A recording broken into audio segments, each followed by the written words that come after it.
బుద్ధిమంతుడైన రాజా వీరేంద్రుడు పరిపాలించిన శాంతియుత రాజ్యమైన భరత్పూర్లో రాజభవనంలో ఓ ప్రత్యేక నిధి దాగి ఉంది. మంత్రముగ్ధమైన అద్దం. దాన్నే అద్భుత అద్దం లేదా సత్యానికి దర్పణం అని కూడా అంటారు.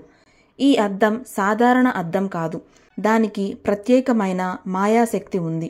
ఎవరైనా దాని ముందు నిల్చుంటే వారి బాహ్య రూపం కాకుండా వారి సత్యస్వరూపం ప్రతిఫలిస్తుంది.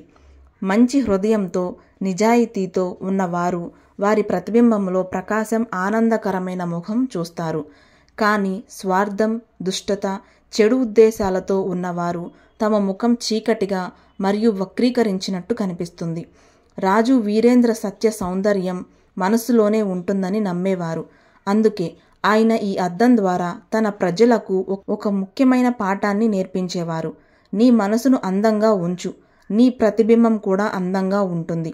ఒకరోజు అమన్ అనే బాలుడు మరియు అతని చెల్లెలు అనూష మాయా అద్దాన్ని చూడాలనే ఆతృతతో రాజాభవనాన్ని సందర్శించడానికి అనుమతించమని వారి తల్లిని ఒప్పించారు. పిల్లలిద్దరూ రాజభవనానికి వెళ్ళగా రాజా వీరేంద్ర సాదరంగా స్వాగతం పలికారు. అనూష ఉత్సాహంగా మాయా అద్దాన్ని చూడాలని కోరింది. రాజు అంగీకరించాడు. అయితే అద్దం వారి హృదయాల్లో ఏమి ఉందో తెలియజేస్తుందని హెచ్చరించాడు. ఎప్పుడూ దయగా ఉండే అనూష ముందుగా అద్దంలోకి చూసుకుంది. ఆమె ప్రతిబింబం మృదువైన బంగారు కాంతితో మరియు చిరునవ్వుతో ప్రకాశించింది. రాజా వీరేంద్ర ఆమె దయగల హృదయాన్ని కొనియాడారు. ఆమె అంతర్గత సౌందర్యం ప్రకాశిస్తోందని వివరించారు. అమన్ మాత్రం కంగారు పడ్డాడు. అదే రోజు తన సోదరి లడ్డూను దొంగిలించి ఏడిపించాడు.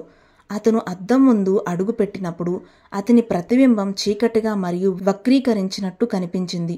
సిగ్గుతో ఇబ్బంది పడుతూ తను ఎందుకు అలా కనిపిస్తున్నాడని అడిగాడు. అమన్ తన చెల్లి పట్ల వ్యవహరించిన తీరును రాజా వీరేంద్ర సున్నితంగా గుర్తు చేశాడు. మరియు ఇది సత్యం, కానీ నీ ప్రతిబింబం శాశ్వతం కాదు. మంచి పనులు చేస్తే నీ ప్రతిబింబం ప్రకాశిస్తుంది అని రాజా వీరేంద్ర చెప్పారు. మారడం ఇంకా ఆలస్యం కాదని అతను అమన్కి భరోసా ఇచ్చాడు. బరువెక్కిన హృదయంతో అమన్ అనూష వైపు తిరిగి తన మునుపటి ప్రవర్తనకు క్షమాపణలు చెప్పాడు. అనూష తన సోదరుడిని కౌగిలించుకొని అతని క్షమాపణను చిరునవ్వుతో అంగీకరించింది. అమన్ గుండె తేలికయింది. ఇప్పుడు అతను అద్దం వైపు తిరిగి చూశాడు. నెమ్మదిగా అతని ప్రతిబింబంలోని చీకటి మాయమై మృదువైన మెరుపు కనిపించడం ప్రారంభించింది. నిజమైన అందం దయ, ప్రేమ మరియు మంచి హృదయం నుండి వస్తుందని గుర్తు చేస్తూ రాజా వీరేంద్ర తోబుట్టువులను చూసి నవ్వాడు. అమన్ తేలికగా భావించాడు మరియు అనూషతో మాత్రం కాకుండా తన చుట్టూ ఉన్న ప్రతి ఒక్కరికి దయగా ఉంటానని వాగ్దానం చేశాడు. ఆ రోజు నుండి అమన్ దయ మరియు ఉదారతను పాటించాడు మరియు అద్దంలో అతని ప్రతిబింబం సమయంతో ప్రకాశవంతంగా మారింది. భరత్పూర్ ప్రజలు తరచుగా మంత్రముగ్ధమైన అద్దం గురించి మాట్లాడేవారు మరియు రాజ్యపు పిల్లలు నిజమైన అందం బయటికి కనిపించే రూపంలో కాదు, వారి హృదయాల్లోని మంచితనం అని తెలుసుకున్నారు. మరి ఈ కథ ద్వారా మనం తెలుసుకున్న నీతి ఏంటో చూద్దామా? నిజమైన అందం లోపలి నుండి వస్తుంది. దయ, నిజాయితీ మరియు ప్రేమ ఒక వ్యక్తిని నిజంగా అందంగా మారుస్తాయి. మరియు మనం ఈ విలువలను ఎంచుకున్నప్పుడు మన అంతర్గత సౌందర్యం ప్రకాశిస్తుంది. ఈ కథను చివరి వరకు విన్నవాళ్ళు ఈ కథ మరియు దీని యొక్క నీతి ఎలా ఉందో మీ యొక్క విలువైన సమాచారాన్ని కామెంట్స్ ద్వారా తెలియజేయండి.